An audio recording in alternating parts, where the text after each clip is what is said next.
News forward. मुख्य समन्वयक पाथरी या साई जन्मभूमीमध्ये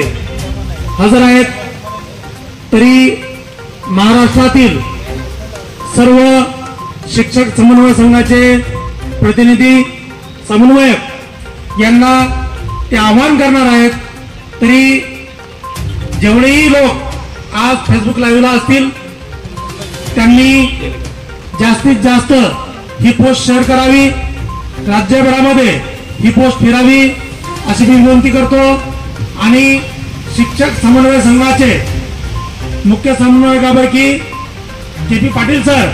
हे आपल्याला आवाहन करणार आहेत अशी मी त्यांना विनंती करतो।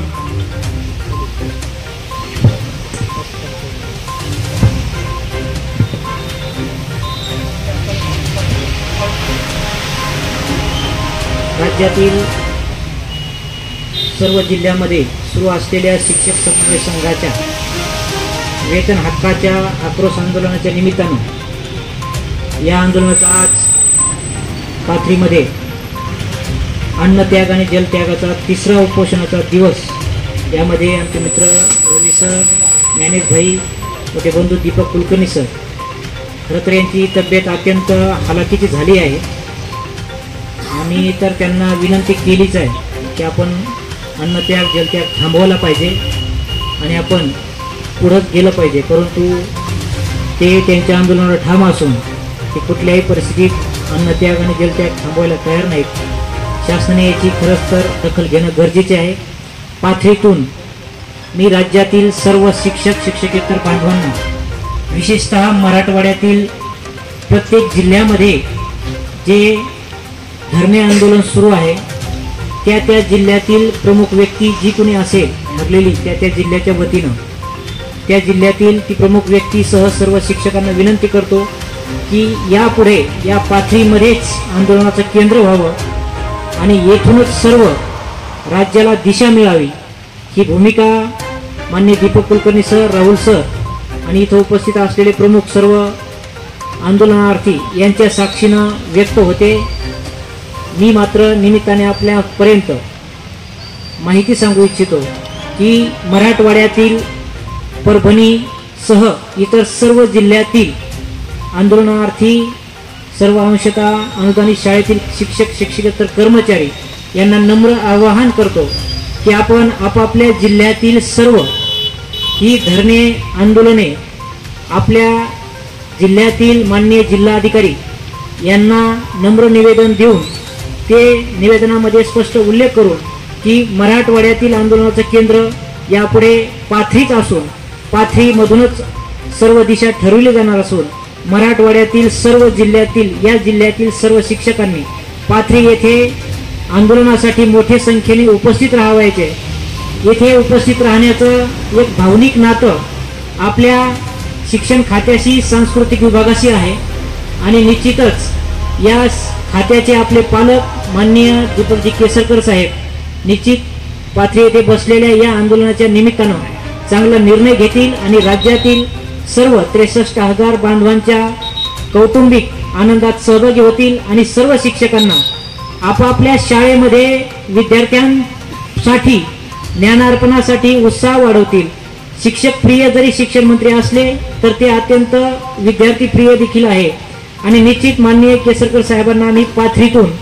गुरुचरणी प्रार्थना निमित्ताने आवाहन करतो की राज्याचा क्रमांक हा गुणवत्तेच्या आधारावर 7 नंबरला गेलेला आहे आणि हा गुणवत्तेचा क्रमांक नंबर 1 ला आणायचा असेल तर राज्यातले अंशतः अनुदानित कर्मचारी प्रामुख्याने त्याच्यामध्ये भर घालत असतात। इतर ठिकाणी अभ्यासपूर्ण जर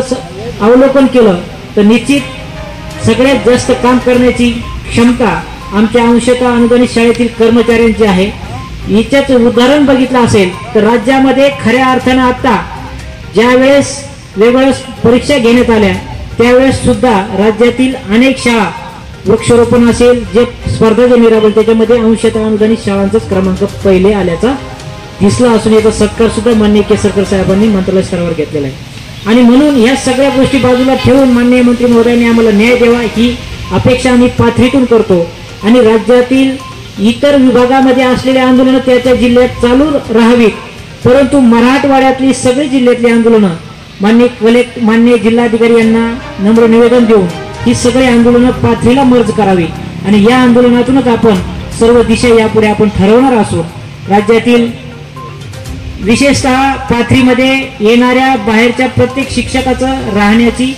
व्यवस्था इथं आहे, जेवणाची पूर्णतः व्यवस्था आहे आणि निश्चित आता आपण सक्षम झालो आहोत की आपल्याला 2 पैसे पगार मिळते आहे, परंतु आपला कुटुंबाचा उदरनिर्वाह त्या 2 पैशात होत नाही, परंतु आपण आंदोलनाच्या ठिकाणी येऊन आपण उदरनिर्वाह करू शकतो, आंदोलनाची ताकद वाढू शकतो, आंदोलनाची ताकद वाढवली पाठपुरावाची ताकद वाढू शकते, पाठपुरावाची ताकद वाढवली ते निश्चित न्याय मिळायला आपल्याला अत्यंत सोपं होईल आणि म्हणून आम्ही सर्व या पाथरी नगरीच्या वतीनं आणि आंदोलन उपोषणार्थी यांच्या साक्षीनं आपल्या इथल्या जमलेल्या सगळ्यांच्या विचारा विनिमयातून सगळा निर्णय असा केला आहे की यापुढे मराठवाड्याचं आंदोलन फक्त एकाच ठिकाणी चालू राहील आणि ते केंद्र म्हणजे पाथरी हे असेल आणि पाथरीतल्या शिक्षकांना परभणी जिल्ह्यातल्या शिक्षकांना विनंती करतो की बाहेरून येणारे शिक्षक हे किमान आपले अतिथी आहेत, त्यांची खरंच एकतर निवारा वगैरे व्यवस्था आपलं करणं गरजेचं आहे, तिथलं कुठेही परवड होऊ नये, कारण मुंबईमध्ये सुद्धा आंदोलन करत असताना प्रामुख्याने ती जबाबदारी आम्हा काही लोकांची असायची, प्रत्येकाची निवाऱ्याची व्यवस्था कुणाला नसेल काय असेल ते सगळी व्यवस्था आम्ही पाहायचो, सगळे पाहुणे जे असतील तुमच्या विभागातून इथे येणारे त्यांची आपण व्यवस्था करावी आणि निश्चित मला माहिती आहे साई चरणी असलेली इथली सगळी मंडळी त्या व्यवस्थेला पूर्ण करतील अशी अपेक्षा करतो आणि निश्चित पुढच्या लढ्यासाठी आम्ही सज्ज आहोत. ज्या दिवशी शासन निर्णय हातात पडेल त्या दिवशीच आपण थांबणार आहोत. तो शासन निर्णय हा